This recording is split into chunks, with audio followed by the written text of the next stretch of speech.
Hello friends, आज આપણે આ વિડીયોમાં વાત કરવાના છીએ બૌદ્ધ ધર્મના ખૂબ મહત્વના અને પરીક્ષામાં વારંવાર પૂછાતા એવા 20 MCQs પ્રશ્નો અને તેમનું ખૂબ વિસ્તૃત એક્સપ્લેનેશન જેમાં એમની બધી જ માહિતી આવી જાય. તો આપણે જૈન ધર્મ વિશે એક વિડીયો યુટ્યુબમાં મૂકી દીધો છે, તેની લિંક તમને આઈ બટનમાં અને નીચે ડિસ્ક્રિપ્શનમાં મળી જશે. આપણે શરૂઆત કરીએ એક નવો વિડીયો નવા ટોપિક સાથે બૌદ્ધ ધર્મ વિશે. પહેલો પ્રશ્ન છે, બૌદ્ધ ધર્મના સ્થાપક કોણ હતા? આ એકદમ ઇઝી ક્વેશ્ચન છે, જે તમને આવડતું જ હશે. આમાં જવાબ આવશે ઓપ્શન બી, ગૌતમ બુદ્ધ.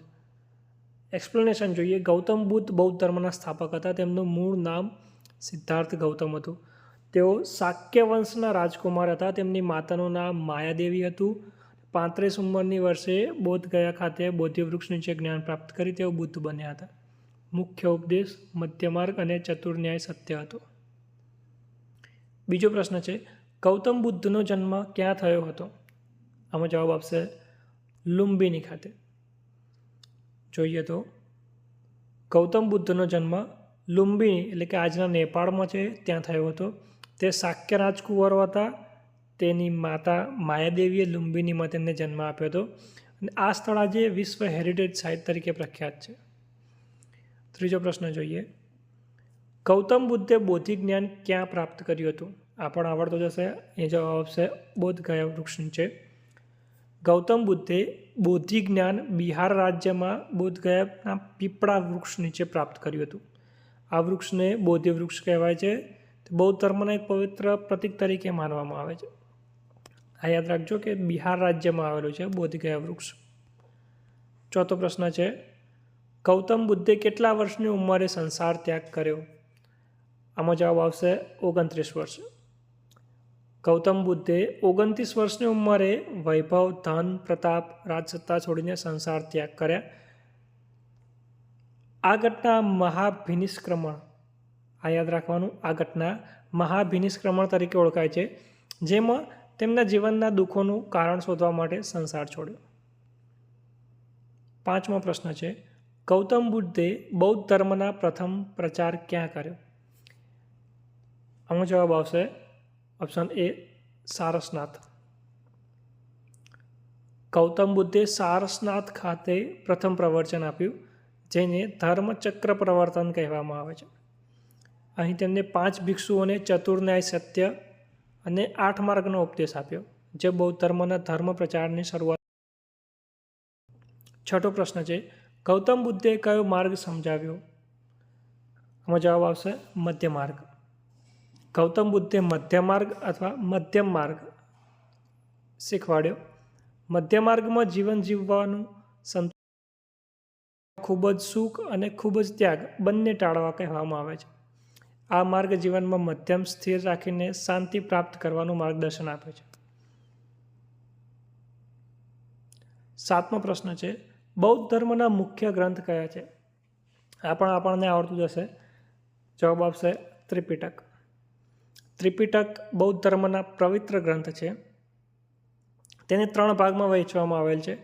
વિનય પિટક કે જેમાં નિયમો આપેલા છે, સુત્ત પિટક જેમાં બુદ્ધના શિખામણો છે, અને અભિધમ પિટક જેમાં તત્વજ્ઞાન છે. ત્રિપિટક બૌદ્ધ ભિક્ષુઓ માટે ધર્મશાસ્ત્ર તરીકે કામ કરે છે, એટલે કે એમનો ધર્મ ગ્રંથ કહેવાય એ રીતે તે કામ કરે છે. આઠમો પ્રશ્ન છે, બૌદ્ધ ધર્મમાં કયું મંત્ર મહત્વનું છે?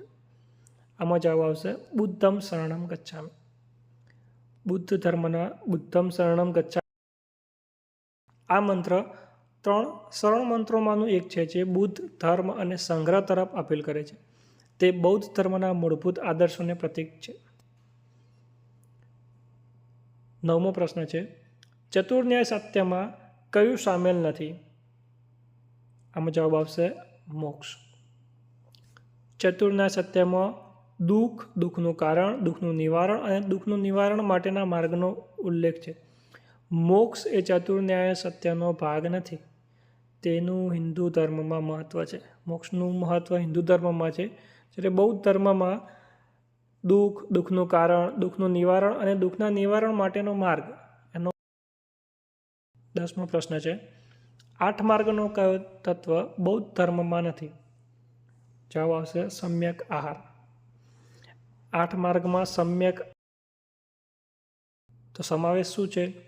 તો તો સમ્યક દ્રષ્ટિ, સમ્યક વાણી, સમ્યક સંકલ્પ, સમ્યક જીવન, સમ્યક પ્રયત્ન, સમ્યક ધ્યાન વગેરે આ માર્ગ દૈનિક જીવન માટે. 11મો પ્રશ્ન છે, ધર્મચક્ર પ્રવર્તનનો અર્થ શું થાય છે? આ યાદ રાખવા જેવું છે.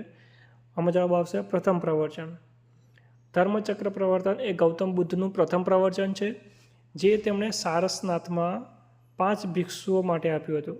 આ પ્રવચનમાં ચતુર્ન્યાય, સત્ય અને 8 માર્ગનો વ્યાખ્યાનો કરવામાં આવ્યા હતા. 12મો પ્રશ્ન છે, બૌદ્ધ ધર્મના શ્રમણનો અર્થ શું થાય છે? જવાબ આવશે સાધુ. શ્રમણ એ બૌદ્ધ ધર્મમાં સાધુ અથવા આધ્યાત્મિક જીવન જીવતા વ્યક્તિ માટે વપરાતો શબ્દ છે. શ્રમણ જીવનમાં ત્યાગ, શાંતિ અને ધ્યાનને પ્રોત્સાહન આપવામાં આવે છે.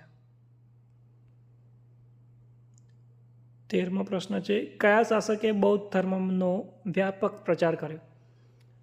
આમાં જવાબ આવશે અશોક. મહાન રાજા અશોકે બૌદ્ધ ધર્મનો વ્યાપક પ્રચાર કર્યો. તેમણે ધર્મચક્ર અને સ્તૂપો દ્વારા બૌદ્ધ ધર્મના આદર્શોને વિસ્તૃત કર્યા.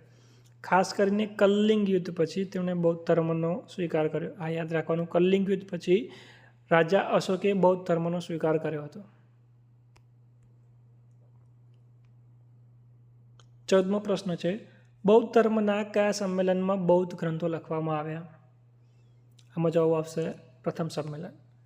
પ્રથમ સંમેલન રાજગૃહમાં ગુરુ મહાકશ્યપના માર્ગદર્શન હેઠળ મળ્યું હતું. આ સંમેલનમાં બુદ્ધના ઉપદેશો લખવામાં આવ્યા હતા. 15મો પ્રશ્ન છે, બૌદ્ધ ધર્મમાં અનિવૃષ્ટિનો અર્થ શું થાય છે? જવાબ છે મોક્ષની પ્રાપ્તિ. બૌદ્ધ ધર્મમાં અનિવૃષ્ટિનો અર્થ છે જ્યારે કોઈ વ્યક્તિ સંસારના ચક્રમાંથી છુટકારો પામીને નિર્વાણ અથવા મોક્ષને પ્રાપ્ત કરે છે. તે જીવન. નિર્વાણનો અર્થ શું થાય છે? આમાં જવાબ આવશે દુઃખનો અંત. બૌદ્ધ ધર્મમાં નિર્વાણનો અર્થ છે દુઃખનો અંત અને આત્માની શાંતિ. નિર્વાણ એ જીવનના ચક્રમાંથી મુક્તિનો પ્રતીક છે, જે ધર્મના અંતિમ ધ્યેય તરીકે. 17મો પ્રશ્ન છે, બૌદ્ધ ધર્મમાં કઈ ઘટનાઓને મહાપરિનિર્વાણ કહેવામાં આવે છે? જવાબ આવશે બુદ્ધનું અવસાન. મહાપરિનિર્વાણ એ ગૌતમ બુદ્ધનું અવસાન છે, જે 80 વર્ષની ઉંમરે કુશીનગરમાં થયું હતું. આ ઘટનાને બુદ્ધના જીવનનો અંત અને તેમના શિખામણોને શરૂઆત કહેવામાં આવે છે. 18મો પ્રશ્ન છે, બૌદ્ધ ધર્મના મહાયાન શાખાનું મુખ્ય લક્ષણ શું છે? આનો જવાબ આવશે બોધિચિત્ત. જોઈએ તો મહાયાન બૌદ્ધ ધર્મની એક શાખા છે, જેમાં બોધિચિત્ત એટલે કે બોધિસત્વ બનવાની ઈચ્છા અને અન્ય જીવોના કલ્યાણ માટે નિર્વાણ પામવાનું મુખ્ય લક્ષણ છે. 19મો પ્રશ્ન જોઈએ, મહાયાન અને હીનયાનના મુખ્ય ભેદ શું છે? આનો જવાબ આવશે જ્ઞાન અને નિર્વાણનો માર્ગ. મહાયાન શાખા વિશાળ માર્ગ બતાવે છે, જેમાં બોધિસત્વ માટેનું માર્ગદર્શન છે. હીનયાન ધર્મ નિર્વાણને વ્યક્તિગત ઉપદેશ તરીકે માને છે. બંને શાખાઓ બુદ્ધના શિખામણોને અલગ અલગ રીતે વ્યાખ્યાયિત કરે છે. 20મો અને છેલ્લો પ્રશ્ન છે, બૌદ્ધ ધર્મના પ્રાથમિક સ્તૂપોનું લક્ષણ શું હતું? આનો જવાબ આવશે ધાતુઓના સ્તૂપ. પ્રાથમિક બૌદ્ધ ધર્મના સ્તૂપો તેમની રચનામાં બુદ્ધના અવશેષોને જાળવવા માટે બનાવવામાં આવ્યા હતા. આ ધર્મના મકાનો અને ધર્મ પ્રસારનો સાથે આપણા 20 પ્રશ્નો પૂરા થાય છે. જો તમે પણ આવા MCQsની ક્વિઝ આપવા માગતા હો તો નીચે ડિસ્ક્રિપ્શનમાં તમને લિંક મળી જશે, એના પર ક્લિક કરી અને તમે આવી ઇતિહાસની અને બધા જ વિષયની અઢળક ક્વિઝ આપી શકો છો અને તમારું નોલેજ ચેક કરી શકો છો. સાથે છેલ્લે તમને રિઝલ્ટ મળી જશે અને એક્સપ્લેનેશન પણ મળી જશે. જો તમારો આન્સર રોંગ હોય એટલે કે ખોટો પડ્યો હોય તમારો જવાબ, તો કયા કારણે અને એની સાચી માહિતી શું છે એ બધું. જો વિડીયો પસંદ આવ્યો હોય તો વિડીયોને લાઇક કરજો, ચેનલને સબસ્ક્રાઈબ કરજો. મળીએ નેક્સ્ટ વિડીયોમાં.